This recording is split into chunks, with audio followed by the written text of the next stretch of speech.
গরম গরম ভাত অথবা পোলাওয়ের সাথে অথবা বিকালের নাস্তায় এই ফিশ ফ্রাইটা খেতে যে কতটা মজার, যারা খেয়েছেন তারা তো জানেন, আর যারা খাননি তারা অবশ্যই ট্রাই করবেন। দুর্দান্ত স্বাদের হয় এই ফিশ ফ্রাইটা। আসসালামু আলাইকুম, welcome back to my channel টুসনস মম কিচেন। কাছে কিংবা দূরে, দেশ বা দেশের বাইরে, যেখান থেকে আজকে আমার এই রেসিপিটি দেখছেন, আশা করি সবাই ভালো আছে। ফিশ ফ্রাই তৈরি করার জন্য এখানে আমি 6 পিসের মতো মাছ নিয়েছি। এখন দিয়ে দিচ্ছি হাফ চা চামচ ধনিয়া গুঁড়া, স্বাদ মতো লবণ, হাফ চা চামচ জিরার গুঁড়া, হাফ চা চামচ হলুদ গুঁড়া, 1 চা চামচ লাল মরিচের গুঁড়া, হাফ চা চামচ আদা বাটা, হাফ চা চামচ রসুন বাটা, 1 ফালি লেবুর রস এবং দিয়ে দিচ্ছি হাফ চা চামচ গোলমরিচ গুঁড়া। খুব ভালোভাবে সব কিছু আমি এখন মিশিয়ে নিচ্ছি। মাছের সাথে মশলাগুলো খুব ভালোভাবে মিশিয়ে নিতে হবে। এখানে আপনারা ফিশ ফ্রাই তৈরি করার জন্য যে কোনো ধরনের মাছ ব্যবহার করতে পারেন, শুধু খেয়াল রাখবেন যে মাছের কাঁটা কম সেই মাছটা দিয়ে ফিশ ফ্রাইটা তৈরি করলে খেতে ভালো লাগে। আমার এগুলো মাখানো হয়ে গেছে, এখন আমি এগুলো রেখে দিব রেস্টে আধা ঘন্টার জন্য, যাতে মাছের মধ্যে মশলাগুলো খুব ভালোভাবে ঢুকতে পারে।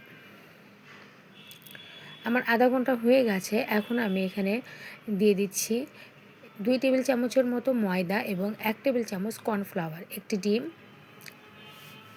এখন এগুলো সব কিছু খুব ভালোভাবে মিশিয়ে নিব। খুব ভালোভাবে ডিমের সাথে মাছগুলো মিশিয়ে নিব। মিশিয়ে আমি আবারও 10 মিনিট এটা রেস্টে রেখে দিব। মাছগুলো যে সময় আমি মশলা দিয়ে ম্যারিনেট করে রেখেছিলাম, হাফ চা চামচ মরিচের গুঁড়ার সাথে আমি হাফ চা চামচ স্লিফেক্স ব্যবহার করেছিলাম। আসলে আমি বলতে ভুলে গিয়েছিলাম, দুঃখিত। আপনারা চেষ্টা করবেন স্লিফেক্সটা ব্যবহার করতে, তাহলে ঘ্রাণটা খুব ভালো আসে। ডিম, ময়দা, কর্নফ্লাওয়ার দিয়ে মাখিয়ে আমি 10 মিনিটের মতো রেস্টে রেখেছিলাম। এখন এখানে নিয়ে নিয়েছি আমি ব্রেড কাম।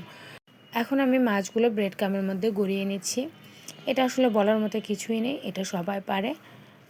যদি কারো হাতের কাছে ব্রেড কাম না থাকে, তাহলে আপনারা চাইলে এখানে ব্রেড কামের পরিবর্তে টোস্ট বিস্কিটের গুঁড়া দিয়েও এটা আপনারা তৈরি করতে পারবেন। অথবা আপনাদের হাতের কাছে যদি বিস্কিটের গুঁড়া না থাকে, তাহলে আপনারা চাইলে আমরা যেভাবে মাখিয়ে রেখেছিলাম ডিম ময়দার মিশ্রণটা, সরাসরি ওই রকমভাবে আপনারা তেলে ভেজে নিতে পারবেন। তবে ব্রেড কাম দিয়ে গড়িয়ে ভাজলে খেতে একটু বেশি ভালো লাগে।